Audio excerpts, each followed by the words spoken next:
decía, es la segunda cirugía más realizada del mundo y en los adultos mayores es la primera.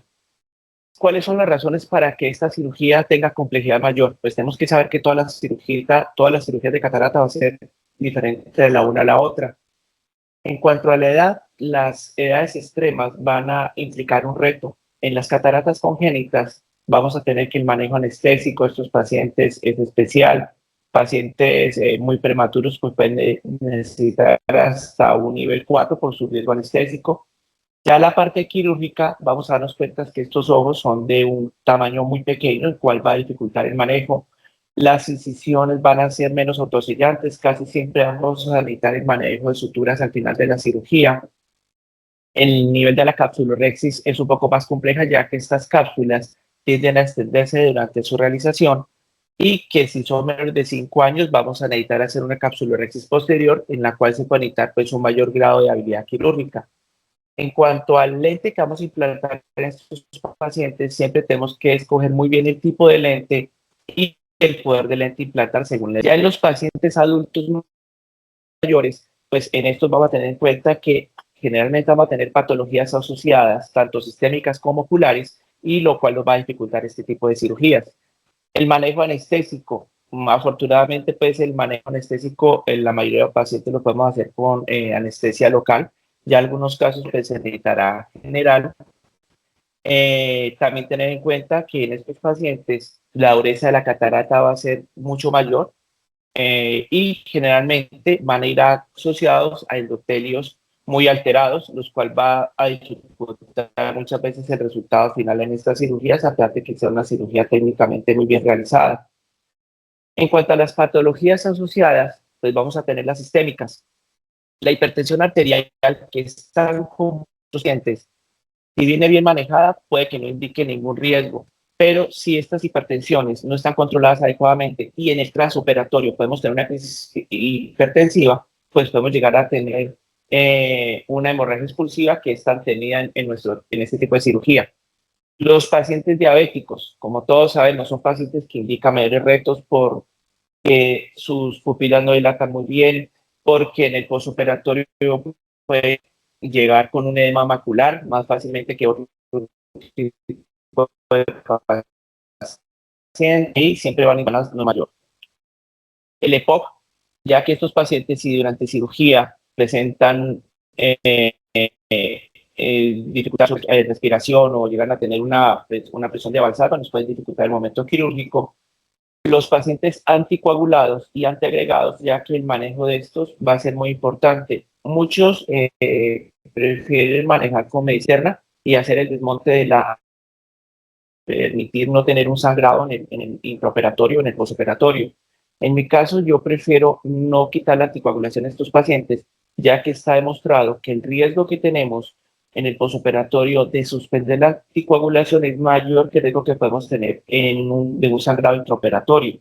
Obviamente eso es controversial, pero digamos que esa es la conducta que yo tengo actualmente con este tipo de pacientes. Obviamente en conjunto con el anestesiólogo y dependiendo del tipo de bloqueo que vamos a utilizar. En cuanto a las sistémicas, también tenemos un punto importante que son las enfermedades autoinmunes. La artritis reumatoidea pues, es muy común en nuestro medio y estos pacientes pues, idealmente debemos hacer cirugía por córnea clara, ya que si hacemos cirugía extracapsular por esclera, vamos a tener posteriormente unas complicaciones más grandes con unas escleromalacias de muy difícil manejo.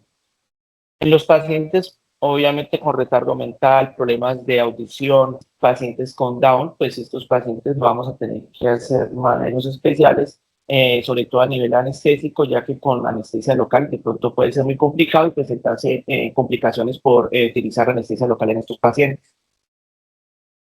Patologías asociadas las tenemos que tener muy en cuenta en el interrogatorio de nuestros pacientes, sobre todo si han tenido manejo para hiperplasia prostática benigna, ya que estos medicamentos nos aumentan el riesgo de tener un síndrome intraoperatorio, que es el del IFIS, en el cual se nos van a cerrar las pupilas y vamos a tener mayor grado de complejidad. Pacientes que cuentan con Parkinson o movimientos anormales en la parte anestésica, pues o contamos con el apoyo del anestesiólogo que nos ayuda a manejar esta parte con un bloqueo y con un manejo ya con midazolam, por ejemplo, que va a disminuir estos movimientos o los podemos fijar a la camilla para evitar que estos movimientos nos lleven a una complicación intraoperatoria. Ya a nivel de las patologías oculares, vamos a ir de afuera hacia adentro. La anatomía de la órbita es fundamental, ya que si tenemos pacientes con órbitas muy estrechas, rebordes orbitales muy prominentes, nos van a dificultar el abordaje quirúrgico y nos va a hacer sentir más incómodos durante la cirugía. A nivel palpebral, si tenemos pacientes con simblefaron, con ectropion, lo ideal es que manejemos primero esta patología por parte de oculoplástica y así permitirnos ya en la parte de cirugía de catarata tener una mayor facilidad.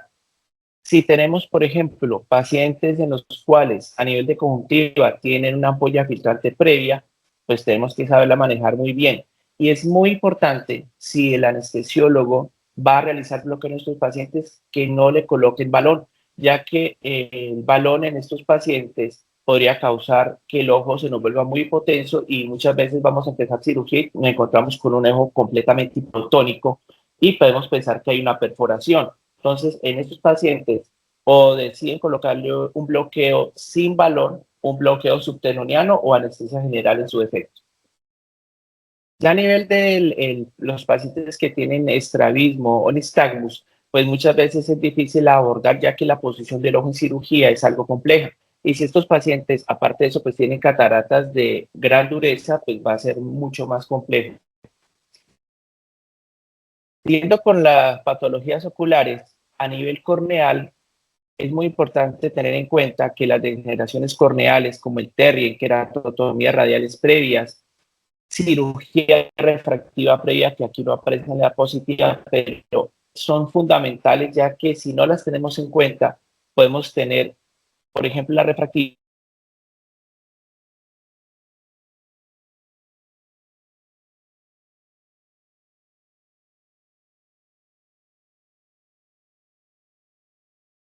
Doctor, se está cortando la comunicación.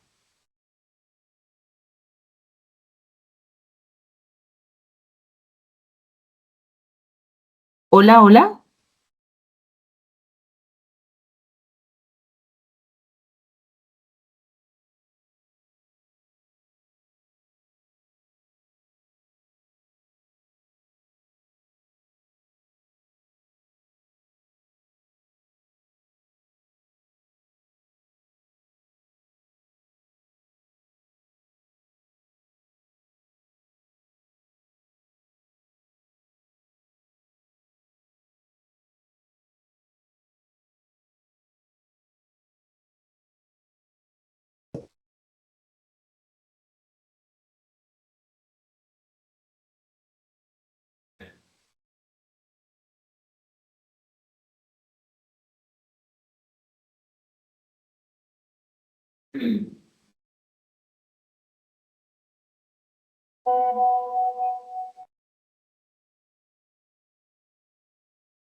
¿El doctor se desconectó?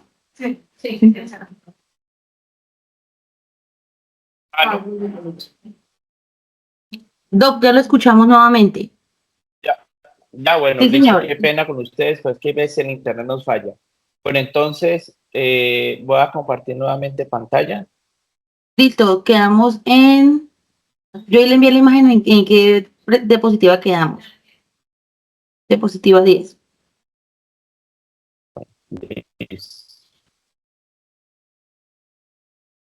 Bueno, ahí ya me escuchan nuevamente. Sí, señor. Ya se está presentando nuevamente. Bueno, entonces está. Bueno, entonces quedamos en esta parte de complejidad en la parte de la patología ocular a nivel de córnea. Entonces, las degeneraciones corneales como las de Terrien, en la cual la córnea está muy adelgazada en la periferia, pues va a implicar un reto en el manejo de la localización del incisivo por la parte donde no está tan adelgazada. Si tenemos queratotomías radiales previas, por el riesgo de que estas incisiones se nos abran durante la cirugía. En cirugía refractiva como la SIC, el cálculo del lente, el manejo del fluido de la interfase, que son las complicaciones que se pueden presentar hasta años después de que el paciente se hizo su cirugía refractiva y se somete a una cirugía catarata, en el cual se acumula un líquido en la interfase entre el flap y el estroma, pues son para tenerlos muy en cuenta. Si tenemos pacientes con endotelios disminuidos, pues tenemos que saberlos manejar muy bien para que no tengamos una descompensación corneal posterior. Y si a estos pacientes tienen trasplantes de córnea, pues con mayor razón hay que cuidarles muy bien ese endotelio. En cuanto a la cámara anterior, tenemos pacientes que tienen cámaras muy estrechas o muy profundas, y estos van a implicar también un reto en el manejo de estos. El SORCH o los cambios de la profundidad de la cámara durante cirugía nos van a aumentar el riesgo de tener algún tipo de complicación. A nivel de la pupila y el iris, pues nos vamos a encontrar pacientes que no dilatan las pupilas, pacientes que tienen sinequias pupilares, que tienen membranas, que vamos a tener cierre pupilar intraoperatorio, como por ejemplo que ya les mencionaba, los pacientes que consumen medicamentos como talsulosima, que es para el manejo de plasia prostática benigna, en el cual se nos presentan ese cierre pupilar y salida de iris por las incisiones. En este modo pues, de comentario, tener muy en cuenta el manejo de la adrenalina, el estrecho pupilar, los ganchos retractores, que para mí es un instrumento que es fundamental en este tipo de cirugía de alta complejidad. Algunos prefieren utilizar anillo de Mayugin, aunque en nuestro medio es difícil y realmente muy costoso. Y uno último que ha llegado, que es el anillo de Canabrava, que nos ayuda también en el manejo de estas pupilas que son muy pequeñas. A nivel de la cápsula, siempre tenemos que valorar muy bien a los pacientes con la pupila dilatada, ya que nos podemos encontrar sorpresas como el síndrome de pseudoexfoliación, que de pronto no es tan común en nuestro medio, pero sí hay que tenerlo en cuenta, y sabemos que estos tipos de pacientes podemos tener zónulas muy débiles para el manejo intraoperatorio y muy posiblemente para tener después lentes que se encuentran luxados con el tiempo. En los pacientes con uveitis, fundamental que la uveitis esté controlada, que esté quiescente para poder llevarlo a cirugía de catarata, haberle tratado la causa y en cirugía pues decidir si se implanta lente o no. En el caso mío siempre prefiero implantar lente, aunque algunos prefieren a estos pacientes no colocar lente de forma primaria. Ya en cuanto a la dureza de la catarata, pues nos vamos a encontrar con diferentes tipos de catarata, como son las rubras, las negras, las hipermaduras intumescentes y las morganianas. Y eso nos van a también a indicar un reto, cómo debemos manejarlas. Si tenemos pacientes con traumas oculares previos, pues tenemos que evaluar muy bien cómo están las cicatrices, cómo está la zónula, si hay compromiso del segmento posterior o no, para poderlos manejar de una manera integral como la pupila. Y una cosa de pronto muy común, y que cuando nuestros colegas retinólogos no le hacen la cirugía de catarata en la cirugía primaria, es que estos pacientes, cuando le vamos a operar catarata, al no tener ese soporte vítreo, estos pacientes pueden tener profundizaciones de cámara muy grandes o estrechamientos de cámara y llevarnos a tener complicaciones también transoperatorias. En cuanto al tipo de catarata, también unas que son de especial manejo son las cataratas polares posteriores, ya que estas tienen riesgo de presentar ruptura de la cápsula posterior durante la cirugía. Y hay dos tipos de cataratas en las cuales se nos convierten en urgencia, que son las dos únicas que tenemos, que son los glaucomas facolíticos y los glaucomas facomórficos. Aquí sí, lo ideal de estos pacientes es operarlos de manera urgente para evitar una pérdida visual, pues ya de forma irreversible. ¿Qué es importante entonces en el manejo de la catarata de alta complejidad? Como en cualquier parte de la medicina, el interrogatorio completo, el examen físico. Estos pacientes les debemos preguntar cuánto hace que tienen la pérdida de la visión, si la pérdida de la visión fue súbita, si fue progresiva, qué tratamientos han instaurado para esto, y buscar muy bien las patologías asociadas, tanto las sistémicas como las oculares. Las cirugías previas, como les mencioné, muchas veces se nos olvida a los pacientes preguntarles si han hecho su cirugía refractiva previa o los mismos pacientes lo olvidan. Entonces tenemos que estar muy atentos a los exámenes, a la parte del examen clínico, si vemos algún estigma que nos indique que el paciente ha tenido cirugía refractiva previa o no. En cuanto al examen físico ya oftalmológico, estos pacientes debemos mirar muy bien entonces cómo es su agudeza visual sin y con corrección, si mejora o no mejora con el estenopeico, cómo son estas pupilas, si son reactivas o no, si tiene una adecuada dilatación, cómo es su hendidura palpebral, cómo está su superficie ocular, mirar muy bien la córnea, cómo está su lubricación. El manejo del ojo seco en estos pacientes es fundamental no solamente para hacer un adecuado examen diagnóstico, que su biometría sea más exacto o no, sino en el manejo postoperatorio y el resultado que queramos obtener en estos pacientes. Miramos bien cómo es la profundidad de la cámara anterior. Debemos clasificar la catarata. Hay diferentes tipos de clasificaciones, pero la más utilizada es la LOX3. Mirar cómo está la zónula, si está débil o no, si hay sitios de zonulodiálisis y desde que sea posible un fondo de ojo. Si no lo podemos hacer, pues obviamente una ecografía.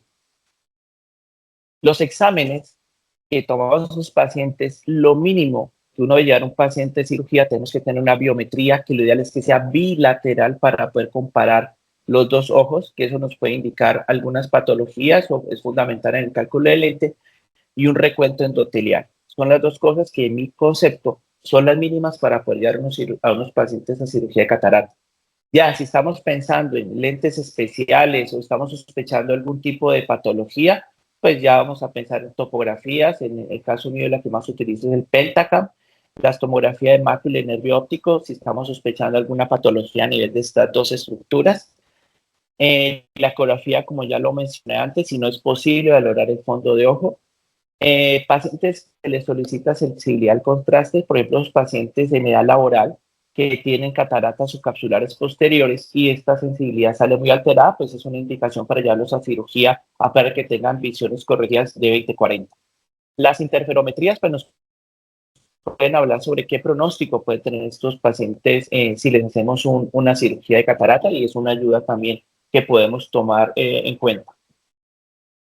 Ya en cuanto a la parte del manejo médico en estos pacientes, pues está muy en boga, se utiliza mucho la profilaxis antibiótica. En mi caso, yo prefiero utilizarla al final de la cirugía y las dos herramientas que utilizo más es la cefuroxima intracameral, 1 miligramo. Ese está avalado por el estudio de Lescar que se realizó en Europa, en el cual mostró que al utilizar este tipo de profilaxis, la endoftalmitis disminuía en un gran porcentaje. La otra utilizada es la moxifloxacina también intracameral cuando no cuento con la cefuroxima, que da buenos resultados. Y una que realmente se va abandonando es la vancomicina porque se ha mostrado que puede presentar mucho fenómeno inflamatorio en el posoperatorio. El empleo de los AINES últimamente ha entrado mucho en boga y es porque estos AINES están comprobados, sobre todo el bromfenaco, que va a disminuir mucho el riesgo del edema macular posoperatorio. Un estudio que es el PREMED que comparó los pacientes que no utilizaban AINES contra los que utilizaban solamente esteroides y los que utilizaban la combinación de AINES y esteroides, y esta última fue la que mejor presentó una disminución en ese edema macular posoperatorio. Como ya lo mencioné antes, el manejo del ojo seco en estos pacientes es fundamental. Si yo tengo un paciente con ojo seco no controlado, mis exámenes pueden dar alterados y mi posoperatorio no ser tan bueno. Esto aplica mucho en pacientes con diabetes. Los pacientes con diabetes tienen mucho problema de ojo seco y hay que tenerlo también muy en cuenta. Entonces, para tener unos resultados que sean predecibles en cuanto al cálculo de los lentes o en el manejo del resultado posoperatorio, si estamos utilizando sobre todo lentes premium, debemos tener una superficie ocular muy saludable para que estos resultados sean más predecibles. Ya el manejo de los lubricantes, pues es a gusto de cada cual. Este simplemente es como para mostrar que hay que manejar muy bien el ojo seco en estos pacientes, que la mezcla del ojo seco hoy en día o en la clasificación va desde el acoso, los evaporativos y los mixtos, siendo los mixtos los más comunes para poderlo tener en cuenta. En este estudio que se hizo en pacientes de cataratas, se demostró que cuando se utilizaba el HP-GUAR con ácido hialurónico, el manejo de estos ojos secos eran mucho más eficientes. Y ya entrando en la parte quirúrgica de este tipo de pacientes, aquí muestro que vamos a necesitar muchas cosas para poder entrar a manejar estos pacientes. Desde ganchos retractores, viscoelásticos, microtijeras, el empleo de anillos de tensión capsular, tinciones especiales como el azultripan, echar mano del vitrófago, que siempre va a ser una herramienta muy importante que el cirujano de segmento anterior debe saber manejar para poder estar preparado para complicaciones que se nos puedan presentar. Entonces voy a presentar unos casos en los cuales muestro qué podemos utilizar. Este paciente, por ejemplo, tiene una cicatriz en la córnea que se conoce como un leucoma, que nos va a dificultar la visualización. Aquí podemos echar mano del azultripan. En el quirófano, pues nosotros podemos realizar manejo del reflejo rojo, tener en cuenta si es necesario apagar la luz de la sala para que nos pueda dar mayor contraste y poder manejar este tipo de pacientes. Utilizar siempre un muy buen viscoelástico para evitar llegar a romper la cápsula posterior. Entonces vemos que estos pacientes, a pesar de que tienen cicatrices corneales, podemos realizar cirugía de catarata. Esto hoy en día, ¿por qué se hace? Porque realmente la disponibilidad de córneas a veces es muy baja o nuestros pacientes son de zonas rurales y uno realizar trasplante de córnea para hacer este tipo de cirugías, pues puede darnos un resultado bueno, pero con mayores riesgos. Aquí vemos como este paciente en el primer día postoperatorio, a pesar de ese glaucoma, su visión ya era muy buena. Este es un paciente en el cual ya tenía un trasplante previo que se ha realizado en caliente debido a una queratitis que se perforó y por eso el botón se encuentra descentrado. Tenía sinequias y un astigmatismo elevado. Entonces, en estos pacientes es muy importante cuidar ese endotelio corneal. Y si tenemos un astigmatismo muy elevado, pues le podemos ofrecer lentes tóricos, como es en el caso de este paciente, en el cual implantamos un preciso tórico y pudimos corregir ese astigmatismo con un buen resultado.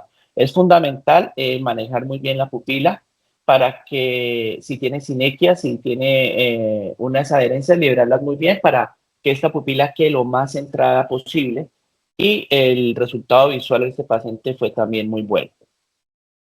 Aquí, como les mencionaba ahora, los pacientes con ampollas filtrantes previas es un reto ya que las podemos perforar y tener más complicaciones de lo deseado.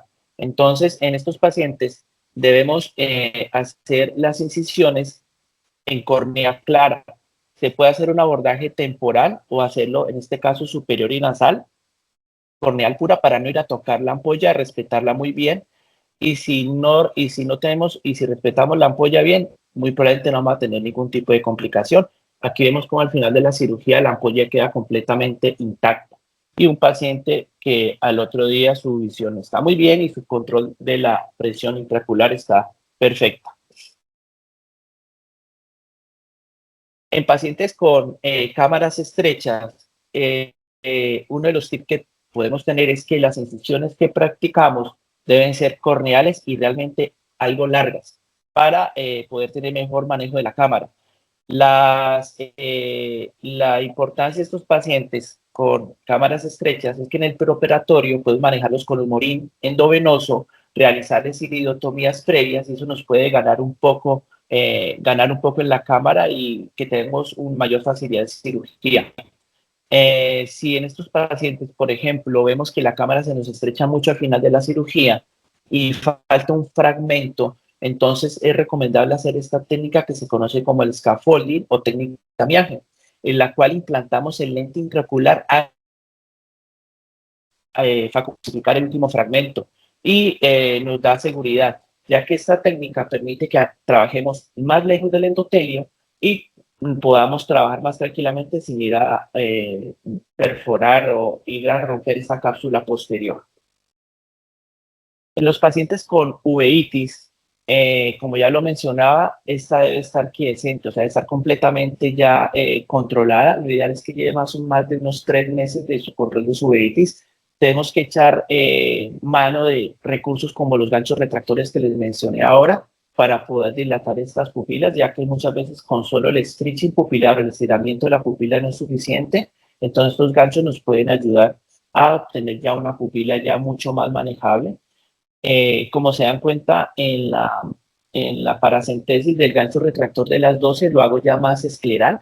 A nivel de los otros ganchos sí los coloco más corneales, ya que si este gancho lo coloco, el de las 12, lo coloco hacia esclera, me permite hacer una incisión en córnea clara sin que el gancho me estorbe al momento de utilizar mi pieza de mano. Entonces vemos cómo con los ganchos pudimos realizar la cirugía, no se presentaron complicaciones, la pupila del posoperatorio realmente se maneja muy bien si no somos tan agresivos con los ganchos, no es necesario dilatar demasiado, con una dilatación de unos 6 milímetros tranquilamente se puede trabajar. Entonces aquí vemos al final una cirugía que está aceptable, con una pupila aceptable. Ya en pacientes con cataratas muy duras, como es la catarata negra, eh, tenemos que tener en cuenta muchas cosas. Una, las pausas viscoelásticas. Estos pacientes deben estar llenando el ojo constantemente de viscoelástico en el caso dispersivo y aluronal 3%. De mi preferencia es uno que se conoce como el Optase, que realmente tiene muy buena duración en cámara anterior, no escapa tan fácil. Lo otro es que en esta catarata, como si lo pudieron ver, la fractura del surco es muy difícil. Entonces, hay una técnica que se conoce como el flip out.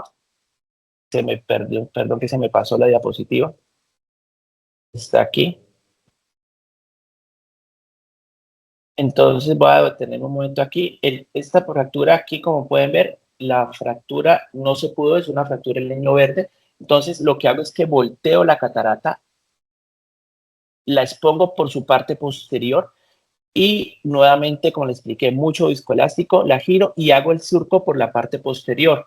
Y ahí sí ya podemos fracturar. Entonces, es girar la catarata, ya ahí sí puedo fracturar la catarata de una manera adecuada y ya se hace un poco más fácil el manejo de esta catarata.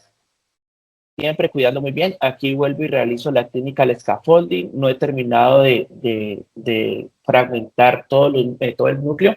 Entonces, al ver la dificultad, implanto el lente en el saco y ya el resto de la facomultiplicación se vuelve un poco más sencilla y más segura en este tipo de pacientes. Entonces, aquí el flip out consiste en darle la vuelta a la catarata. Pues ya sabes, si no logramos tener una fractura completa.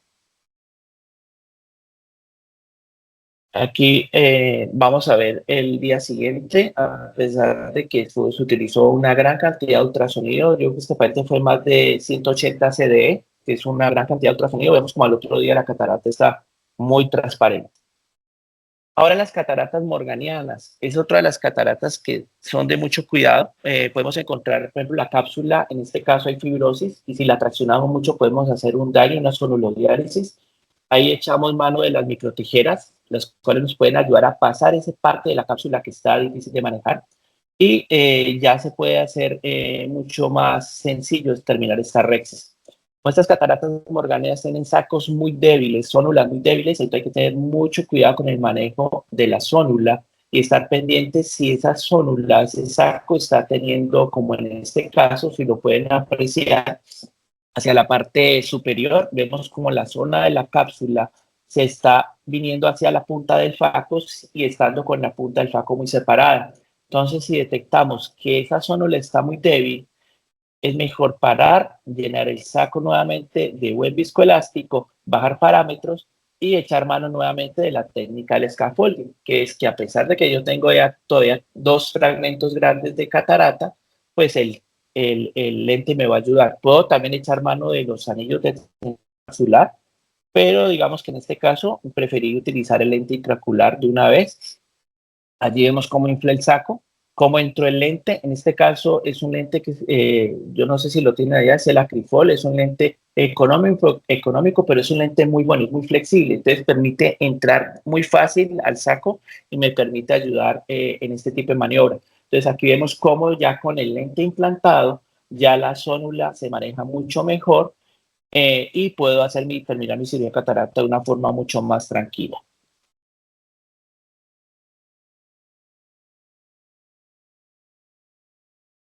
En pacientes, por ejemplo, con morganiana, este caso es muy interesante.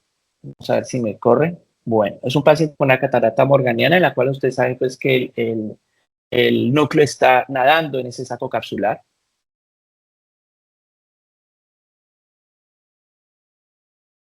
Esta paciente, entonces, entro con el abordaje normal. En este caso, hago la aspiración del líquido a través de la paracentesis para evitar la temida bandera argentina. El saco queda muy vacío. Muchas veces en ese momento yo les coloco el viscoelástico que nos ayuda a terminar la rexis. Y entonces vemos aquí que vamos, estoy intentando hacer la técnica de chop y vemos cómo, a pesar de que estoy en el centro con mi pieza de mano, se me viene todo el saco. Eso es por la inestabilidad que tienen estos pacientes. Entonces aquí el reto es cómo termino mi cirugía sin que este núcleo se nos vaya a luxar al vitro. Es parar, no sacar las piezas de mano abruptamente. Una vez que estamos tranquilos, sacamos la pieza de mano, llenamos con viscoelástico, evaluamos cuál es el daño, yo miro cómo quedó el saco, si hay ruptura o no, luxamos el núcleo hacia la cámara anterior, vuelvo y hago uso de los retractores, en este caso los utilizo fijando la cápsula para poder hacer nuevamente otro scaffolding. En este caso, el lente lo va a colocar en el sulcus para que me ayude como soporte para yo poder terminar de facomulsificar esos 3 pedazos de núcleo que me quedaron allí. Entonces ya con el lente allí yo puedo entrar nuevamente con mi pieza de mano, no tuve vitrio, entonces estoy tranquilo, pues digamos que no tan tranquilo, pero puedo terminar de hacer mi facomulsificación. Vemos allí cómo no se me van el núcleo hacia atrás. Ya como este lente no lo puedo dejar aquí porque no tengo soporte adecuado para él, solamente lo utilicé como andamiaje, veo que me sale otro fragmento, termino de facmulsificar y este lente lo debo sacar, ya que no voy a dejar este lente. Lo fracturo, o lo corto, perdón, con las tijeras y para poderlo extraer. Durante el corte del lente le hago una herida al iris, entonces por eso decido hacer una pupiloplastia. En este caso es una técnica de Agarwal, que es la de throw single pass, que uno pasa simplemente una vez por el defecto y la sutura la rescata y hace un nudo de 4. Ahí lo ven como lo saco, paso 4 veces en la nuda y lo corto y ya la pupiloplastia queda hecha. Este paciente en la clínica en la que estaba no tenía lente de backup. Aquí lo ideal es posteriormente hacer un lente artisan retroidiano y esto se le realizó ya en un segundo paso.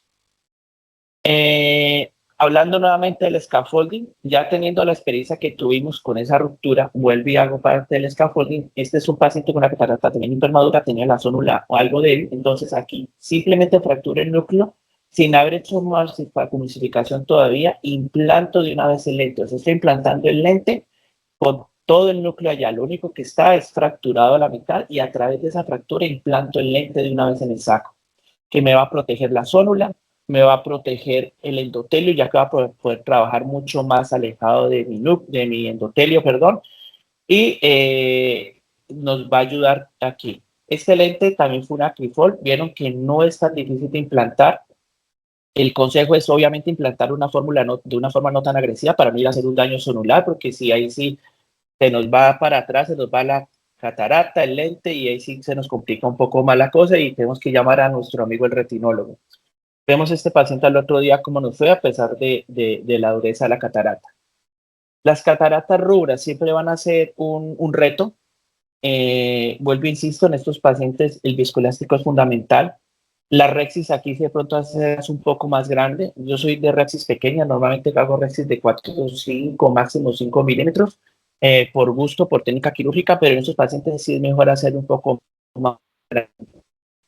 Nuevamente, el tallado del núcleo haciendo pausa viscoelástica y nuestro equipo nos permite medir el ultrasonido que estamos utilizando, pues haciendo pausas viscoelásticas cada 10, cada 15 CDs.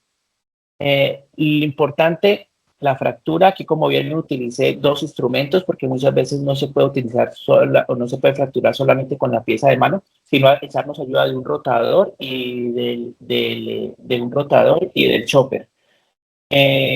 Lo mismo, aquí ya si logro media catarata y veo que la cosa ya está un poco más compleja, la pupila se está cerrando, la cámara está estrecha, vuelvo y acudo a mi scaffolding, vuelvo a implanto el lente intraocular y ahí sí vuelvo a tener un poco más de tranquilidad para poder terminar la cirugía.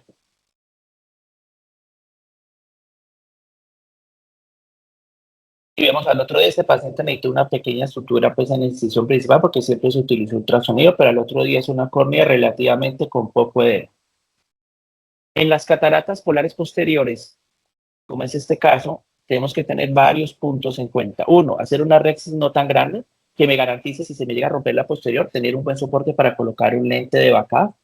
Dos, nunca hacer hidrodisección, solamente hidrodelaminación, como se mostró aquí, y luego hacer una viscodisección con hialuronato al 3%, Optei o Bialur, que son los más comunes, separar las masas de la cápsula posterior y así evitar una ruptura abrupta, porque el viscoelástico nos ayuda a sellarla.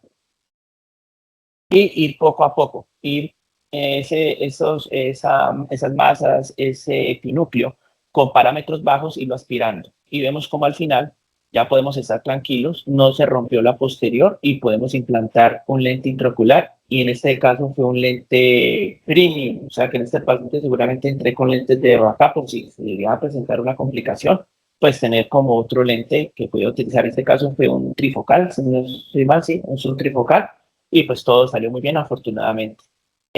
Los pacientes cuando se presentan ruptura de la cápsula posterior, en este caso aquí como lo pueden ver, en el último pedazo del epinúcleo hay una ruptura de la cápsula, lo importante es diagnosticarla, no sacar abruptamente los instrumentos de la cámara anterior y empezar a manejar la parte de la rexis de la posterior, ya que esto nos va a dar mucho más estabilidad, nos va a permitir manejar el lente y mucho menos pérdida vítrea, ir intercalando con el manejo de la vitrectomía anterior. Aquí como pudimos hacer la capsulorhexis de la posterior, pudimos implantar el lente sin mucho problema. Este es un lente plegable y lo podemos implantar en el saco, ya que la capsulorhexis de la posterior nos va a evitar que esta se nos extienda y que podamos tener una luxación tardía de estos lentes. Entonces aquí vemos cómo encontramos el lente, lo dejamos en el saco y como al día siguiente es un paciente con ojo muy tranquilo. Este caso es un caso que se me presentó. Muchas veces nosotros en cirugía catarata, haciendo estas pasas viscoelásticas, miren lo que sucede aquí, la cánula sale rápidamente ya que puede estar, que se tapa con el viscoelástico y puede hacer un daño en el ojo. Aquí aparentemente no había daño, seguí con mi faco normal y encuentro que ya se empieza a presentar dificultad en la rotación de la catarata y tener el catarato un movimiento hacia superior. Entonces, ahí ya tengo que sospechar que hay una ruptura, hay una sonulodiálisis y tengo que mirar muy bien cómo vamos a hacer el manejo. Vuelvo y recurro a los ganchos. En este caso, los ganchos no solamente me van a ayudar con el saco, sino con el iris, porque aquí con los ganchos estoy enganchando la rexis y la pupila, entonces van a ayudar a tener una mejor exposición y ver qué vamos a manejar. Intento nuevamente con la pieza de faco y definitivamente digo que no está fácil que ese núcleo se me vaya para atrás, sino tomo una conducta rápida. Entonces, en este caso lo que hago intento es luxar la catarata hacia la cámara anterior. No está sencillo ya que hay una debilidad muy grande en la parte temporal. Entonces recurro, perdón, a un ganchito que hago con una aguja para poder engancharlo y poder sacar ese núcleo a cámara anterior. Esta maniobra siempre hacerlas con muy buena protección del endotelio, utilizar muy viscoelástico. Ya una vez que yo luxo, entonces no hay ningún problema en convertir, ya que lo que yo quiero es que no se me vaya ese núcleo hacia atrás. Entonces, hacemos una compresión extracapsular, en este caso una incisión amplia, que me permita sacar ese núcleo sin mucho esfuerzo. Hacemos un buen tallado y ya sacamos la catarata. Ya una vez que sacamos la catarata, hay que entrar a evaluar qué daños tuvimos y qué podemos hacer. Entonces, en este caso, pues cerramos la incisión principal, hago una vitrectomía por vía anterior, vemos que queda soporte capsular, retiro mis ganchos y decido implantar el lente en el sulcus. En este caso, los lentes que más utilizo yo en estos casos, pues es el lente MA60 de Alcon, que es el que tenemos nosotros mayor disponibilidad. Y importante aquí, obviamente, es con buena visualización, estar seguros que tenemos soporte capsular para colocar ese lente en el sulcus.